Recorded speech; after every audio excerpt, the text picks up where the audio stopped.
പരിശുദ്ധ ഫ്രാൻസിസ് മാർപ്പാപ്പ ഇതുവരെ ഇന്ത്യയിലേക്ക് സന്ദർശനം നടത്തിയിട്ടില്ല. എന്നാൽ ഈ ക്രിസ്മസ് കാലത്ത് ഭാരതത്തിനൊന്നാകെ അദ്ദേഹം ഒരു സമ്മാനം കരുതി വെച്ചിട്ടുണ്ടായിരുന്നു. ക്രിസ്മസ് ആരവങ്ങളിലേക്ക് വത്തിക്കാൻ നീങ്ങിയ ഡിസംബർ 7-ാം തീയതി തൻ്റെ ഏറ്റവും വിശ്വസ്തനായ വൈദികനെ കർദിനാൾ പദവിയിലേക്ക് സ്ഥാനാരോഹണം ചെയ്തുകൊണ്ടായിരുന്നു മാർപ്പാപ്പ ആ വിശിഷ്ടമായ സമ്മാനം നമുക്ക് നൽകിയത്.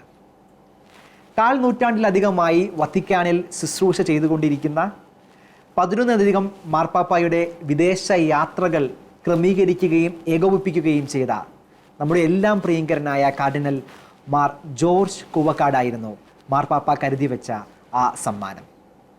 മാർ ജോർജ് ജേക്കബ് കൂവക്കാട്ട് പിതാവ് ഷെക്കീന ന്യൂസ് പ്രേക്ഷകർക്കൊപ്പം ഈ ക്രിസ്മസ് നാളിൽ സംവദിക്കുന്നു. പിതാവെ, ഏറെ സ്നേഹത്തോടെ ഈ അഭിമുഖത്തിലേക്ക് സ്വാഗതം. പിതാവെ, വൈദികനിൽ നിന്ന് കർദിനാൾ പദവിയിലേക്ക് വരുമ്പോൾ വലിയൊരു ഉത്തരവാദിത്വം ദൈവം ഏൽപ്പിക്കുകയാണ്. ദൈവത്തിൻ്റെ വലിയ ഒരു കരുതലും സ്നേഹവും ഒക്കെയാണ് നമ്മൾ ഇതിൽ കാണുന്നത്. അതിൽ പ്രത്യേകിച്ച് നമുക്കെല്ലാം പ്രത്യേക സന്തോഷവും അഭിമാനവും ഒക്കെയുണ്ട്. ഞങ്ങളുടെ എല്ലാം ഒരു ക്രിസ്മസ് ജോയിൽ തീർച്ചയായിട്ടും ഇതും ഒരു വലിയ സന്തോഷം നൽകുന്ന കാര്യമാണല്ലോ. തീർച്ചയായിട്ടും ഈ ഒരു സമയത്ത് പിതാവിന് എന്താണ് പങ്കുവയ്ക്കാനുള്ളത്?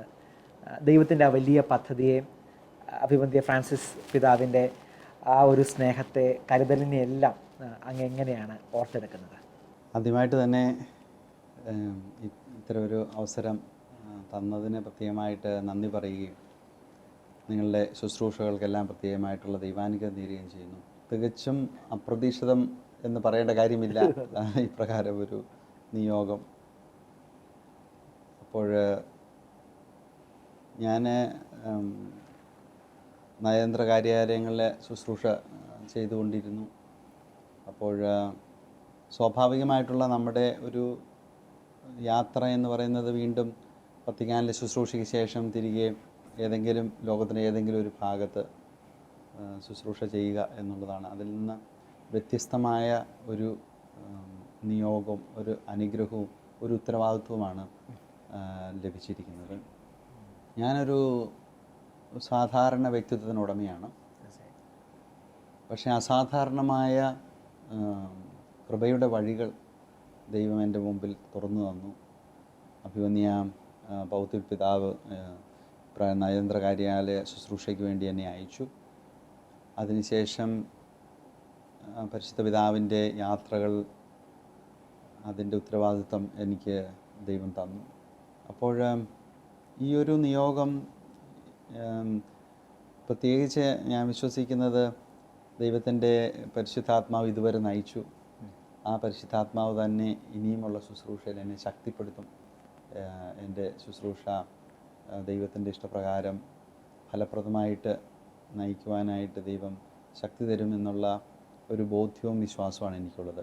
എന്നെ റോമിലേക്ക് അയച്ചപ്പോൾ അഭിവന്യ പൗത്യ പറഞ്ഞു, ദൈവശാസ്ത്രം പഠിക്കാനാണെങ്കിൽ നാട്ടിൽ പഠിക്കാനുള്ള അവസരങ്ങളുണ്ട്. പക്ഷേ വ്യക്തിത്വ വികസനത്തിലൂടെ ലഭിച്ച ആഗോള സഭയുടെ മാനങ്ങൾ മനസ്സിലാക്കി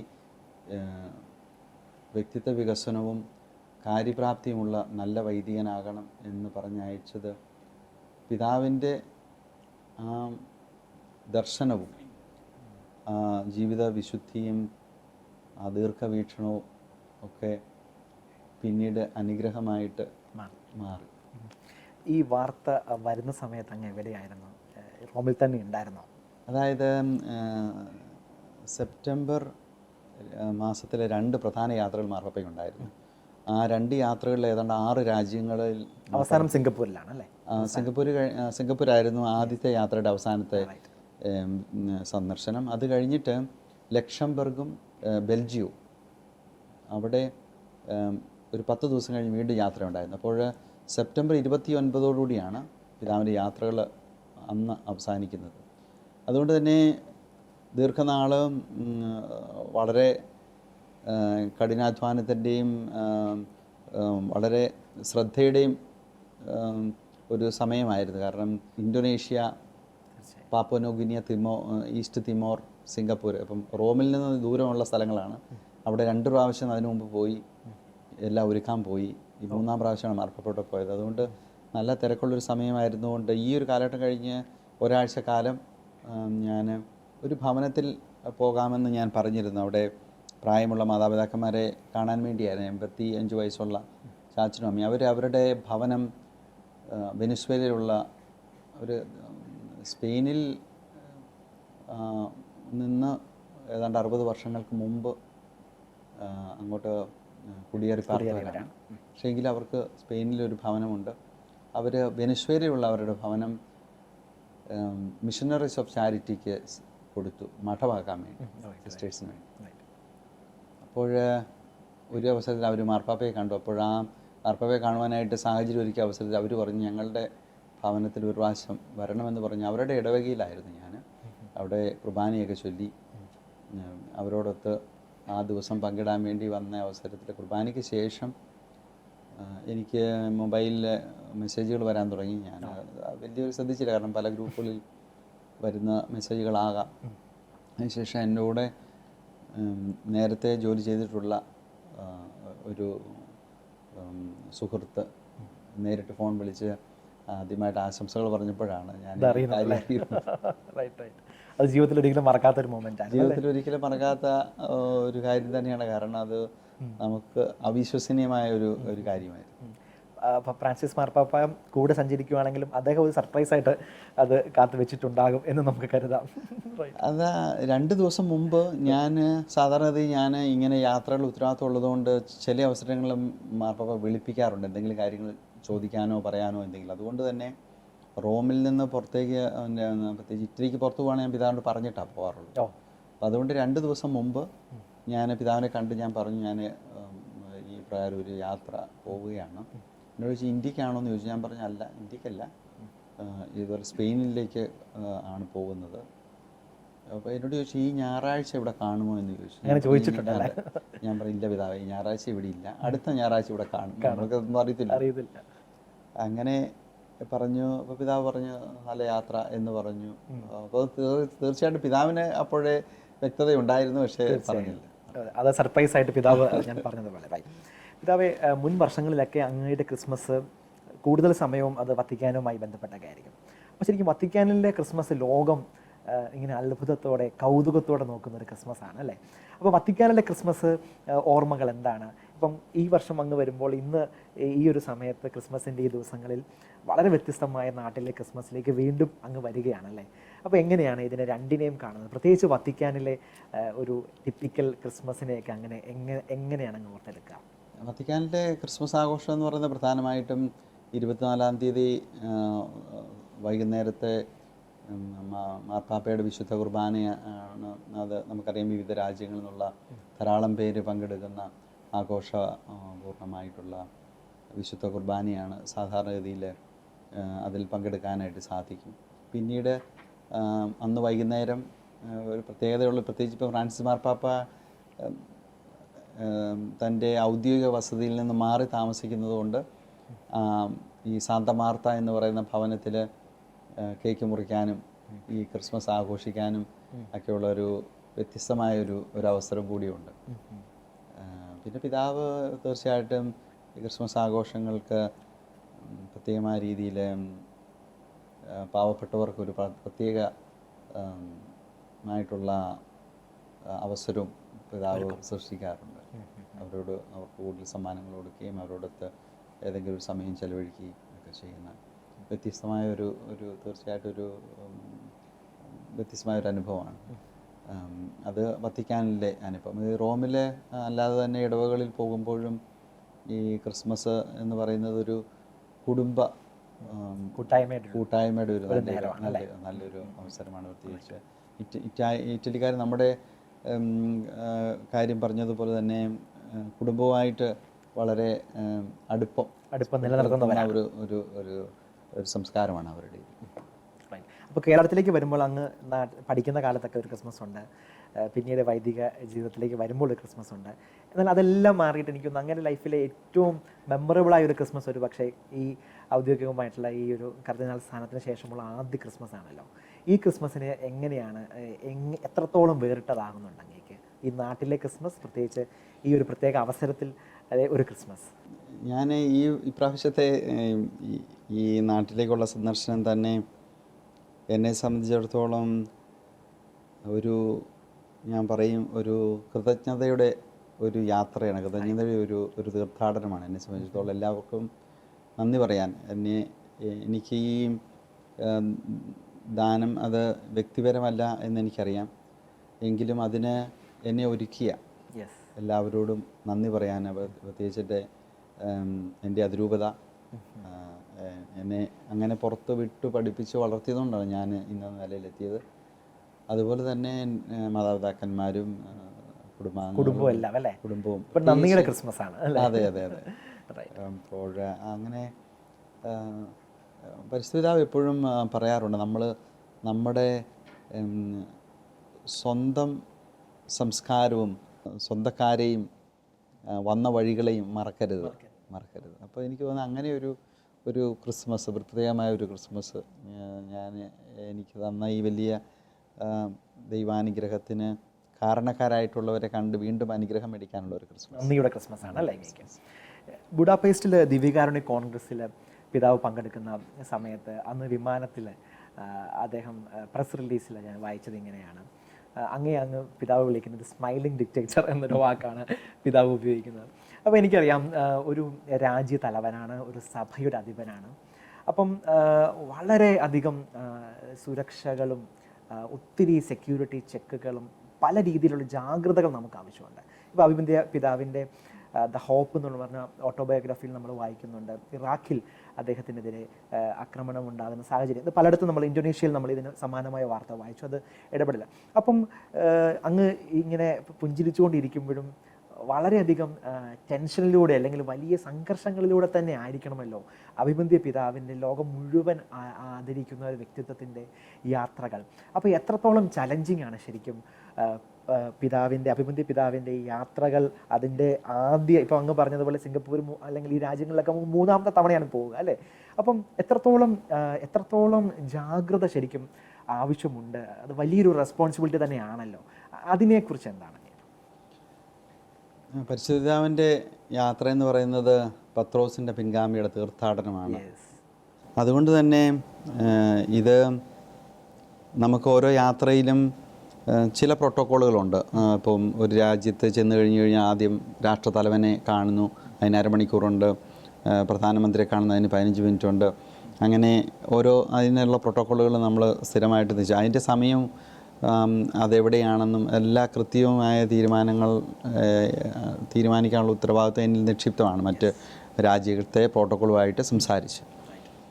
അപ്പോഴവിടെ നമ്മൾ ഒരുക്കാൻ പോകുന്ന അവസരത്തിൽ വളരെ പ്രധാനപ്പെട്ട ഒരു കാര്യമാണ് സെക്യൂരിറ്റി ആയിട്ട് ബന്ധപ്പെട്ട കാര്യങ്ങൾ, സുരക്ഷിതത്വ. അവിടുത്തെ ഉദ്യോഗസ്ഥരായിട്ട് എല്ലാം നമ്മൾ ഇക്കാര്യത്തിൽ ഞങ്ങളുടെ സുരക്ഷാ ഉദ്യോഗസ്ഥർ എല്ലാ കാര്യങ്ങളും സംസാരിക്കും, ഓരോ കാര്യങ്ങളും ചെയ്യാൻ വേണ്ടി. അതുപോലെ തന്നെ മറ്റ് രാജ്യങ്ങളിൽ നിന്നുള്ള ഇൻ്റലിജൻസ് ഏജൻസികളിൽ നിന്ന് നമുക്ക് ഇൻപുട്സ് കിട്ടും. അപ്പോൾ പരിസ്ഥിതിപിതാവിൻ്റെ തന്നെ ഈ പറഞ്ഞ പോലെ ഈ അടുത്ത നാളിൽ പ്രസിദ്ധീകരിച്ചെന്ന് പറഞ്ഞ പോലെ വിവിധ യാത്രകൾക്ക് മുമ്പ് ഇപ്രകാരമുള്ള ഭീഷണികളെക്കുറിച്ചുമൊക്കെയുള്ള അറിവ് കിട്ടാറുണ്ട്. നമുക്ക് പരിസ്ഥിതിപിതാവിനെ സംരക്ഷിക്കാനായിട്ട് നമുക്ക് സാധിക്കത്തില്ല. കാരണം മറ്റ് രാഷ്ട്രതലവന്മാരുടെ പോലെയുള്ളൊരു യാത്രയല്ല പരിശുദ്ധപിതാവിൻ്റേത്, പ്രത്യേകിച്ച് ഫ്രാൻസിസ് മാർപ്പാപ്പയുടേത്.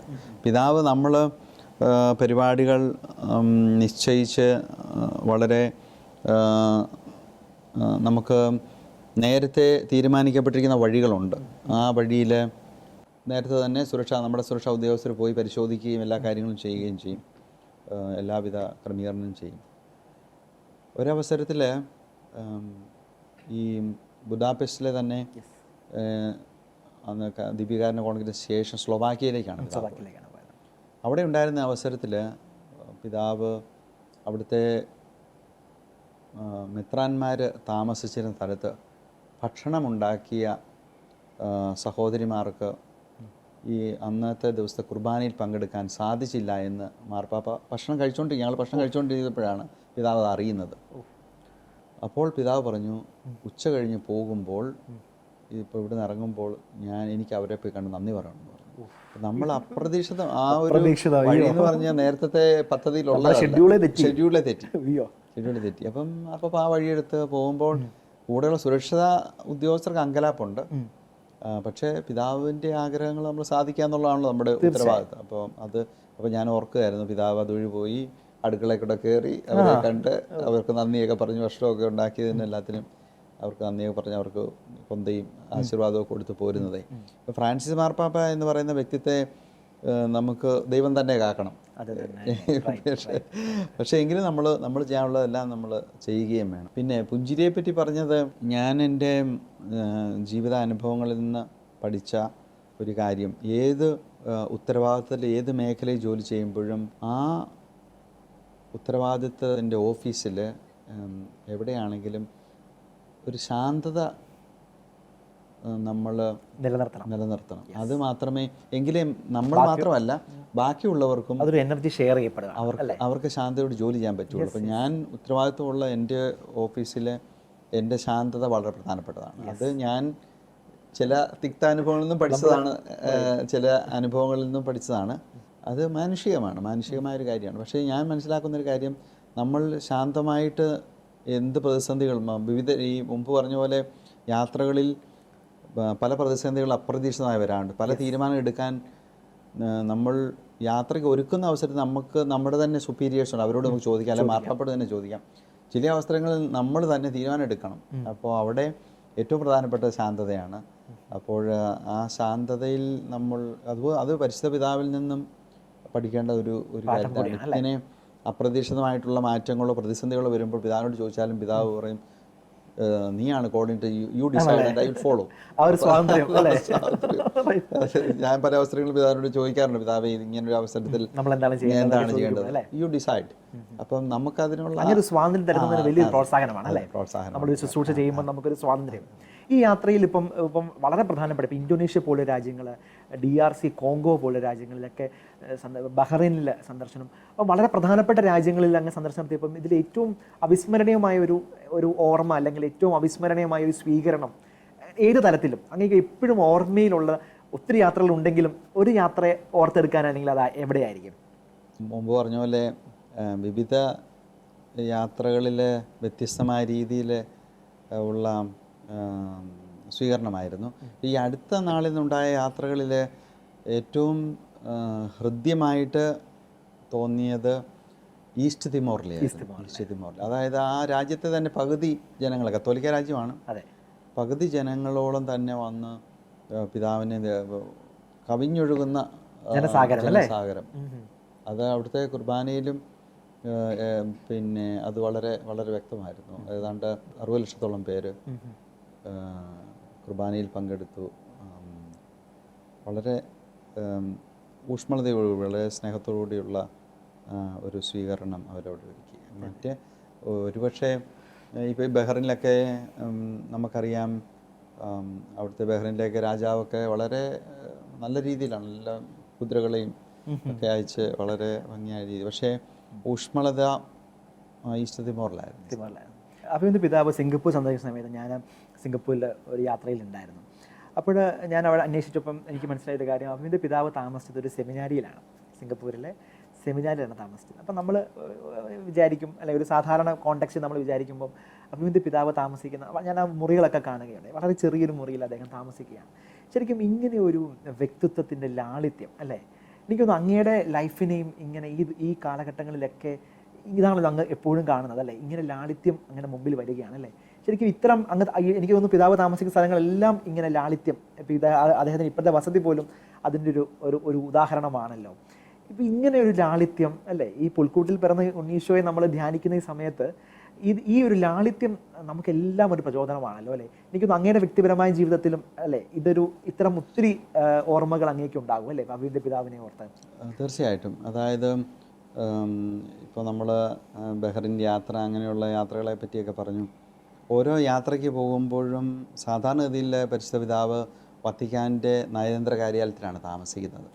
പക്ഷേ ഇപ്പോൾ ബഹ്റിൻ പോലുള്ള രാജ്യത്തോ സിംഗപ്പൂരോ ഒന്നും അങ്ങനെ ഒരു സംവിധാനം നമുക്ക് ഇല്ല.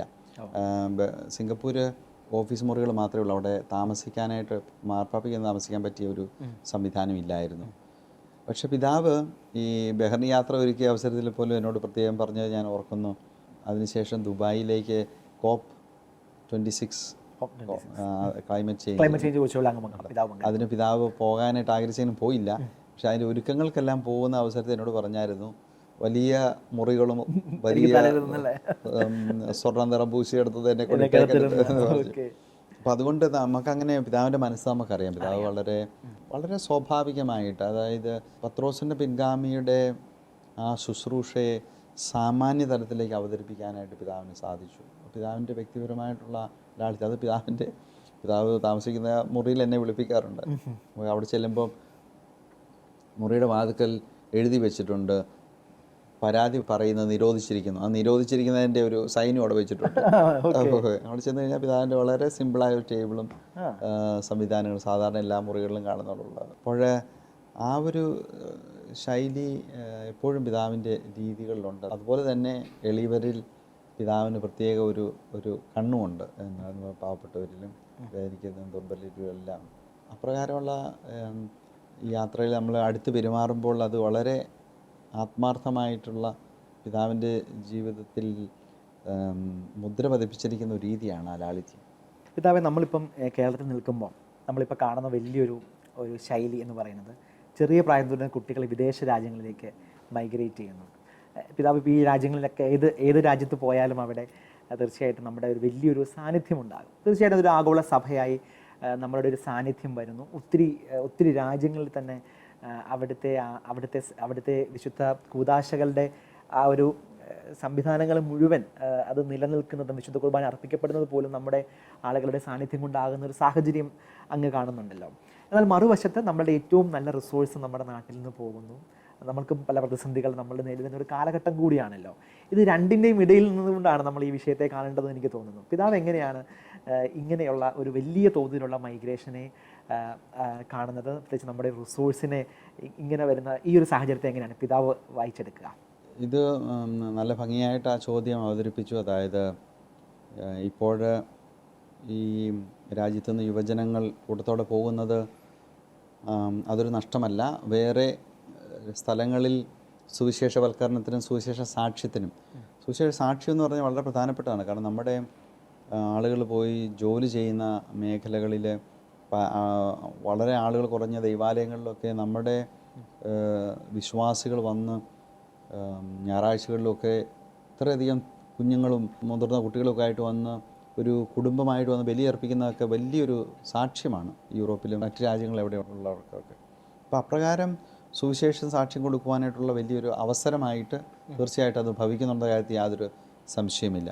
അതേസമയം തന്നെ നമുക്ക് ഇവിടുന്ന് നഷ്ടപ്പെടുന്നത് പറയുമ്പോൾ എനിക്ക് ഉള്ള ഒരു ആശങ്ക എന്ന് പറയുന്നത്, നമ്മുടെ ഇവിടെ ആയിരിക്കുന്ന പ്രായമുള്ള ആളുകളെ ശുശ്രൂഷിക്കാനും അവരുടെ ഭാവിയെക്കുറിച്ചും അവർക്ക് അവരുടെ കാര്യങ്ങൾ ഉറപ്പാക്കാനായിട്ട് ഈ മക്കൾ പരിശ്രമിക്കണം, അത് ഉറപ്പാക്കണം എന്നുള്ള ഒരു കാര്യമേ എനിക്ക് പ്രധാനമായിട്ട് പറയാനുള്ളൂ. ഇതിപ്പോൾ നമ്മളെ സംബന്ധിച്ചിടത്തോളം പുതിയൊരു കാര്യമാണ്. പക്ഷേ രണ്ടാം ലോകമഹായുദ്ധത്തിന് ശേഷം ഇറ്റലിയിലും ഈ അമേരിക്കയിലും ഒക്കെ നമ്മളൊക്കെ അറിയാം. അവിടെ ചെന്നത് മുഴുവൻ മറ്റ് രാജ്യങ്ങളിൽ നിന്നുള്ള കുടിയേറി പാർത്ത ആളുകളാണ്. അതും യുദ്ധത്തിൻ്റെയും മറ്റ് ബുദ്ധിമുട്ടുകളുടെ എല്ലാം വളരെ ദുഃഖകരവും വേദനാകരമായിട്ടുള്ള അനുഭവങ്ങളിൽ നിന്ന് രക്ഷപ്പെട്ട് പുതിയ മേഖലകൾ കണ്ടെത്തി ഉയർച്ചയിലേക്ക് പോയ സ്ഥലങ്ങളുണ്ട്. പക്ഷെ നമ്മളൊരു വേര് ഇവിടെയാണല്ലോ, നമ്മൾ ഹോം അല്ലേ, നമ്മുടെ ബുദ്ധിപിതാവൊക്കെ എപ്പോഴും പറയുന്നത് നമ്മൾ ഇവിടെയാണല്ലോ അല്ലേ. നമ്മളുടെ ഈ ഒരു വേര് അറ്റു പോകുന്ന ഒരു വേദന കൂടി അല്ലേ, അങ്ങനെ ഒരു വേദന കൂടി നമുക്ക് അതിനകത്ത് ഉണ്ടാകണം. അതെ അതെ അതെ. അതുകൊണ്ട് തന്നെ എനിക്ക് തോന്നുന്നത് ഓരോ കാര്യത്തിനും അത് തുടങ്ങുമ്പോഴുള്ള ഒരു പുതിയ ഒരു സാഹചര്യമുണ്ട്. പക്ഷെ എനിക്ക് തോന്നുന്നത് അതിൻ്റെ ഒരു സന്തുലിതാവസ്ഥയിലേക്ക് വരും. ഇപ്പോൾ ഇങ്ങനൊരു ഒഴുക്ക് പോക്കുണ്ടെങ്കിൽ എനിക്ക് തോന്നുന്നത് ഓരോ കാര്യങ്ങൾ കാലഘട്ടത്തിൻ്റെ സമയത്തിൻ്റെ ഒക്കെ ഒരു സാഹചര്യ പ്രത്യേകതയാണ്. കുറേയെങ്കിലും ആളുകൾ, കുറച്ച് പേരെങ്കിലും മക്കൾ പറയുന്നുണ്ട്, അവർ തിരിച്ചു വരുന്നവരുമുണ്ട്. പേരൻസിനെ നോക്കണം എന്ന് പറഞ്ഞ് ഞങ്ങൾ കുറച്ച് കാലം പോയി ജോലി ചെയ്ത് ഞങ്ങൾ തിരിച്ചു വരികയാണെന്ന് ചെയ്യുന്ന വളരെ വിരളമായിട്ടുള്ള. മാത്രമല്ല ഇപ്പോൾ ഒരു പുതിയ തലമുറയുണ്ട് ഈ നാട്ടിൽ തന്നെയുള്ള ഗവൺമെൻറ് ജോലി ഉൾപ്പെടെയുള്ള മേഖലകളിലേക്ക് അവരുടെ സാന്നിധ്യം അറിയിക്കാൻ പോകുന്ന ഒരു വലിയൊരു മുന്നേറ്റവും അതിൻ്റെ ഭാഗമാണ്. അപ്പോൾ ഇതിൻ്റെ ഒരു സന്തുലിത അവസ്ഥ ഉണ്ടാകുമെന്ന് തന്നെയാണ് അങ്ങയുടെ ഒരു ചിന്ത. പിതാവേ, നമ്മൾ ഈ കാലങ്ങളിലൊക്കെ എപ്പോഴും കേൾക്കുന്ന ഒരു പ്രധാനപ്പെട്ട ചോദ്യം ഇതാണ്: ഫ്രാൻസിസ് മാർപ്പാപ്പ എന്നാണ് ഇന്ത്യയിലേക്ക് വരുന്നത് എന്ന്, അല്ലേ? അതിന് ഒത്തിരി ഊഹാപോഹങ്ങളൊക്കെ വരുന്നുണ്ട്. അദ്ദേഹം 2024 വരുമെന്ന് കേട്ടു, 25 വരുമെന്ന് കേട്ടു. പക്ഷേ 25 ജൂബിലിയൊക്കെ വരുന്നു. അതിനുള്ള ഒരു സാഹചര്യം വത്തിക്കാൻ വളരെ തിരക്കേറിയ ഒരു സമയത്തേക്ക് പോകുന്ന സാഹചര്യം നമ്മൾ കാണുകയൊക്കെ ഉണ്ടല്ലോ. അപ്പം ആ ചോദ്യത്തിന് നമുക്ക് ഒറ്റ വാക്കിൽ ഉത്തരമില്ല എങ്കിലും നമുക്ക് പ്രതീക്ഷയോടെ കാത്തിരിക്കാം എന്ന് തന്നെയല്ലേ ആ ചോദ്യത്തിൻ്റെ ഉത്തരം? തീർച്ചയായിട്ടും പ്രതീക്ഷയോടെ കാത്തിരിക്കാം. കാരണം പിതാവ് മാർപ്പാപ്പ ആയപ്പോൾ തന്നെയുള്ള ഒരു ആഗ്രഹമായിരുന്നത്. അതിനുശേഷം നമ്മൾ കുറച്ചു മുമ്പ് പറഞ്ഞ ഈ ഇന്തോനേഷ്യയും സിംഗപ്പൂരും ഒക്കെ ഉൾപ്പെടുന്ന ആ യാത്ര എന്ന് പറയുന്നത് 2019 അതിൻ്റെ വിഭാവന ചെയ്ത് തുടങ്ങിയതാണ്.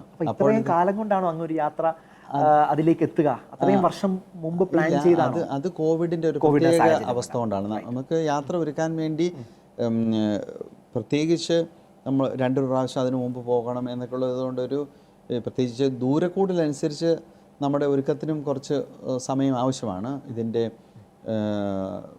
ഒരു താത്വികമായിട്ടുള്ള ഒരു നമ്മൾ തമ്മിലുള്ള ഒരു എഗ്രിമെൻറ്റിൽ എത്തണം.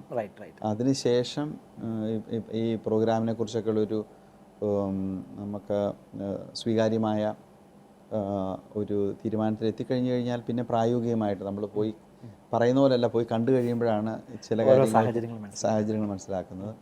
അപ്പോൾ അതുകൊണ്ട് ഇപ്പോൾ ഇന്ത്യ പോലുള്ള രാജ്യത്ത് ഒരു 7-8 മാസമെങ്കിലും നമുക്ക് പ്ലാൻ ചെയ്യാം. 2 ആഴ്ച സന്ദർശനമെങ്കിലും ഏറ്റവും കുറഞ്ഞത് പിതാവിന് മാറ്റിവെക്കേണ്ടതും കാണാം, വലിയ രാജ്യമായത്. അതെ.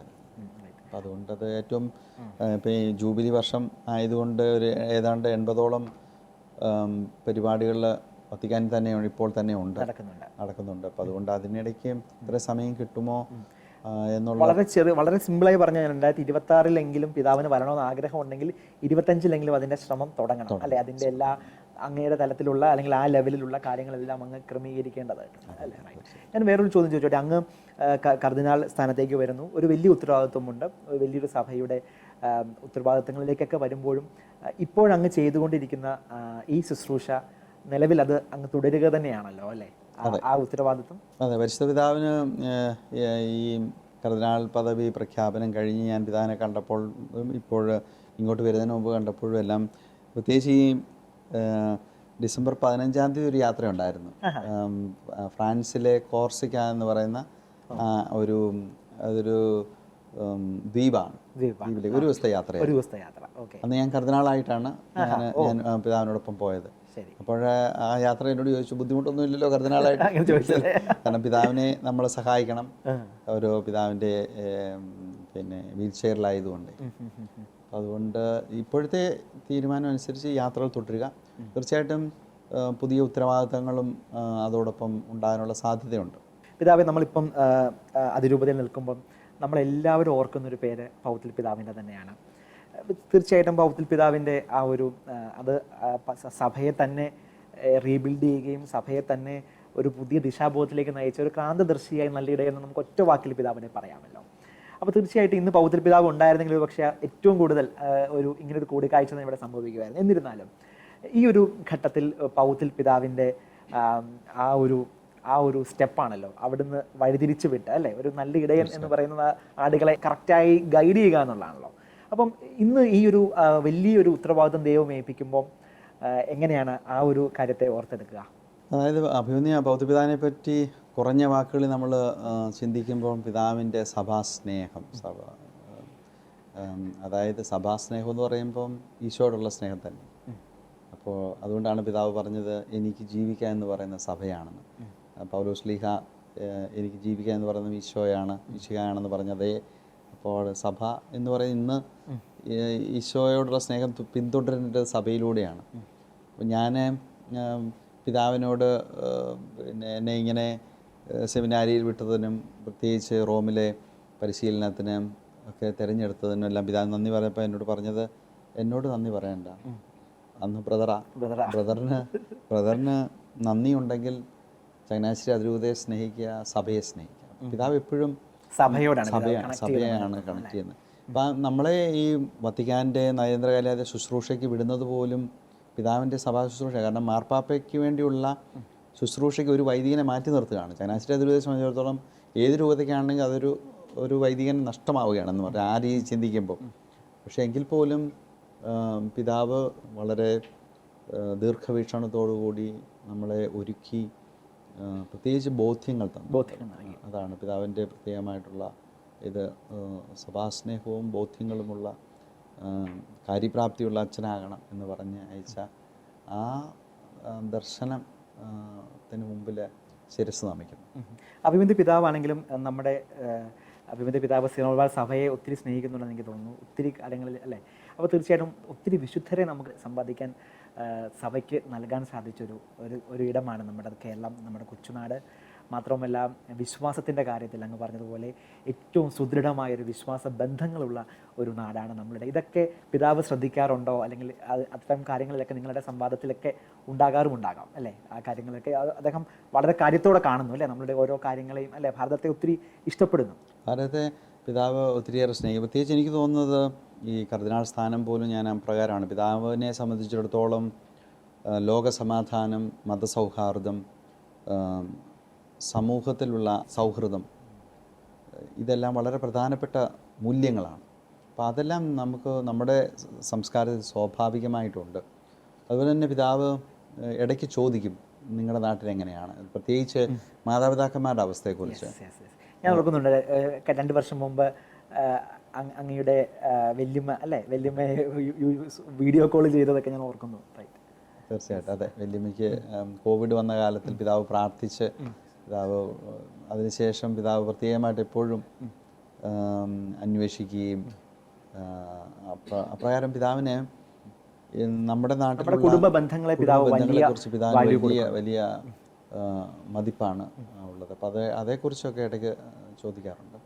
അപ്പോൾ അതുകൊണ്ട് തീർച്ചയായിട്ടും അതുകൊണ്ട് തന്നെ ഞാൻ വിശ്വസിക്കുന്നത് ഈ കർദിനാൾ സ്ഥാനം ഒരു വ്യക്തി എന്നതിനേക്കാൾ നമ്മുടെ സഭയ്ക്കും, അതായത് കേരളത്തിലെയും ഭാരതത്തിലെയും സഭയ്ക്കും ഭാരതത്തിനുള്ള ഒരു സമ്മാനമാണ്. തീർച്ചയായും അദ്ദേഹം ഇന്ത്യയിൽ വരുമ്പോൾ കേരളത്തിലും അദ്ദേഹം സന്ദർശനം നടത്തട്ടെ എന്ന് നമുക്ക് ആഗ്രഹിക്കാൻ പ്രാർത്ഥിക്കാം. ഏറ്റവും അവസാനം നമ്മൾ ഈ അഭിമുഖം അവസാനിപ്പിക്കുന്ന ഈ ഘട്ടത്തിൽ പിതാവ്, നമ്മൾ ഒത്തിരി പ്രതിസന്ധികളിലൂടെ, ആഗോള സഭയും നമ്മുടെ സഭയും ഒക്കെ ഒത്തിരി പ്രതിസന്ധികൾ എല്ലാ കാലത്തുമുണ്ട്. ഇപ്പോൾ എനിക്ക് തോന്നുന്നു പല മേഖലകളുണ്ട്. ഇപ്പം വെസ്റ്റ് ആഫ്രിക്കൻ രാജ്യങ്ങൾ നമുക്കറിയാം, അവിടെ വലിയ തീവ്രവാദ പ്രസ്ഥാനങ്ങൾ നമ്മുടെ മുമ്പിലുണ്ട്. ആശയപരമായ ഒത്തിരി പ്രതിസന്ധികൾ നമുക്ക് ലോകം മുഴുവൻ, ക്രൈസ്തവ പീഡനങ്ങളൊക്കെ ഒത്തിരി വർദ്ധിക്കുന്ന ഒരു സമയം കൂടിയാണല്ലോ. ഇന്ത്യയിലും നമുക്കറിയാം വ്യത്യസ്തമായ ഒത്തിരി പ്രതിസന്ധികളും പ്രശ്നങ്ങളൊക്കെ നമുക്കുണ്ട്. അപ്പോൾ ഈ ഒരു ക്രിസ്മസ് കാലത്ത് നമ്മളുടെ മുമ്പിൽ പ്രതിസന്ധികളും പ്രശ്നങ്ങളും ഒക്കെയുള്ള ഈ ഘട്ടത്തിലാണെങ്കിലും പ്രത്യാശയുടെ കിരണങ്ങൾ യേശു ക്രിസ്തുവിനെ പോലെ നമ്മൾ ആ പ്രത്യാശയിൽ തന്നെയാണ് നമ്മൾ മുന്നോട്ട് പോവുക. അപ്പോൾ നമ്മുടെ പ്രേക്ഷകരോട് അങ്ങേക്ക് പങ്കുവയ്ക്കാനുള്ള ഏറ്റവും സ്നേഹത്തോടെ അങ്ങേക്ക് പങ്കുവയ്ക്കാനുള്ള ക്രിസ്തുമസ് സന്ദേശം എന്തായിരിക്കും? എനിക്ക് തോന്നുന്നത് ദൈവം മനുഷ്യനായി അവതരിച്ചു എന്നുള്ള വലിയ സന്ദേശമാണ് നമ്മുടെ മുമ്പിൽ ക്രിസ്മസ് അവതരിപ്പിക്കുന്നത്. അതായത് സ്വയം ശൂന്യവൽക്കരിക്കുന്ന, സ്വയം ഇല്ലാതായിക്കൊണ്ട് മറ്റുള്ളവർക്ക് നന്മ ചെയ്യുന്ന വലിയ ഒരു സന്ദേശം. നമ്മൾ പൊതുവിൽ നമ്മുടെ സംസ്കാരവും നമ്മുടെ രീതികളുമൊക്കെ പൊതുവിൽ വിനയാന്വിതമായിട്ടും നന്മ ചെയ്യുന്ന രീതികളാണ് നമുക്കുള്ളത്. പക്ഷേ എങ്കിലും നമ്മുടെയൊക്കെ കുടുംബജീവിതത്തിലാണെങ്കിലും കുടുംബങ്ങളിലാണെങ്കിലും വിവിധ സാമൂഹിക, സാംസ്കാരിക, മറ്റ് വിദ്യാഭ്യാസ മേഖലകളിൽ എവിടെയായിരുന്നാലും ഈ അഹം എന്നുള്ള അതെല്ലാവരെയും സംബന്ധിക്കുന്ന ഒരു കാര്യമാണ്. ഈ സ്വയം ശൂന്യവൽക്കരിക്കുക എന്ന് പറയുന്നത് അത്ര എളുപ്പമുള്ളൊരു കാര്യമല്ല.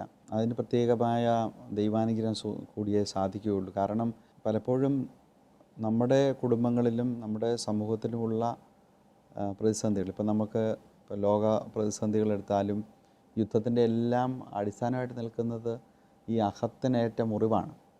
അതെ. അപ്പം അതിന് വേണ്ടി, ഒരാളുടെ അഹത്തിനേറ്റ മുറിവിന് വേണ്ടി മറ്റ് നിരപരാധികളെ ലക്ഷക്കണക്കിന് രക്തം ചിന്തുകയും അവർ അഭയാർത്ഥികളായി നാടുവിടുകയും ചെയ്യേണ്ടി വരുന്നത്. അപ്പോൾ ഈ അഹം ശൂന്യവൽക്കരിക്കാൻ നമ്മളാൽ ആവും വിധം ദൈവത്തിൻ്റെ മഹത്വം മാറ്റിവെച്ചിട്ട് നമ്മളിലേക്ക് വന്ന് മനുഷ്യനായ ദൈവപുത്രനെ സ്വീകരിക്കാൻ പലപ്പോഴും നമ്മൾ ശ്രമിക്കുന്നത് ദൈവമാകാനാണ്. നമുക്ക് മനുഷ്യനായി നമ്മളിലാകാൻ വന്ന ആ ദൈവത്തെ അനുകരിക്കാൻ, സ്വയം ശൂന്യവൽക്കരിക്കാൻ, മറ്റുള്ളവർക്ക് നന്മ ചെയ്യാനായിട്ട് ഈ ക്രിസ്മസ് സാധിക്കട്ടെ. എല്ലാവർക്കും ശാന്തി, സമാധാനം, നമ്മുടെ കുടുംബങ്ങൾ തൊട്ട് വ്യക്തിബന്ധങ്ങളിലൊക്കെ ഈ ശാന്തി പരക്കട്ടെ, സമാധാനം പരക്കട്ടെ എന്നാണ് എൻ്റെ ആശംസ. കാലിത്തൊഴുത്തിൽ പിറന്ന ഉണ്ണി യേശുവിൻ്റെ ആ ഗുഡ് ന്യൂസ്, ആ സദ്വാർത്ത എങ്ങും പ്രസരിപ്പിച്ചത് ദൈവദൂതന്മാരായിരുന്നു. ഈശോയുടെ സദ്വാർത്ത ലോകമെങ്ങും വ്യാപിപ്പിക്കുന്ന വത്തിക്കാനിലെ ഡിപ്ലോമാറ്റിക് സർവീസിലെ ദീർഘകാലം ശുശ്രൂഷ ചെയ്ത മാർ കൂവക്കാട് പിതാവ് ആ ദൗത്യം ഇനിയും തുടരട്ടെ. അഭിമന്യ പിതാവിൻ്റെ ആപ്തവാക്യം സ്നേഹത്തിൻ്റെ പരിമളം പരത്തുക എന്നാണ്. ഈ ക്രിസ്മസിൻ്റെ ഏറ്റവും വലിയ ധന്യത അത് തന്നെയാണ്. ഈശോയുടെ സ്നേഹവും പിതാവ് ഈ കാലങ്ങളിലെല്ലാം കൈവരിക്കുന്ന നമ്മളെല്ലാം ചിരിച്ചുകൊണ്ടും വിനയം കൊണ്ടും സ്നേഹം കൊണ്ടുമൊക്കെ നമ്മളുടെ എല്ലാം ഹൃദയങ്ങൾ കീഴടക്കുന്ന പിതാവ് ആ സ്നേഹത്തിൻ്റെ പരിമളത്തിലൂടെ ഈശോയെ മഹത്വപ്പെടുത്തി ആ ദൈവ സ്നേഹത്തിൻ്റെ അലയടികൾ വത്തിക്കാനിലും ലോകമെങ്ങും വ്യാപിക്കട്ടെ. എല്ലാവിധ പ്രാർത്ഥനകളും ക്രിസ്മസിൻ്റെ മംഗളങ്ങളും.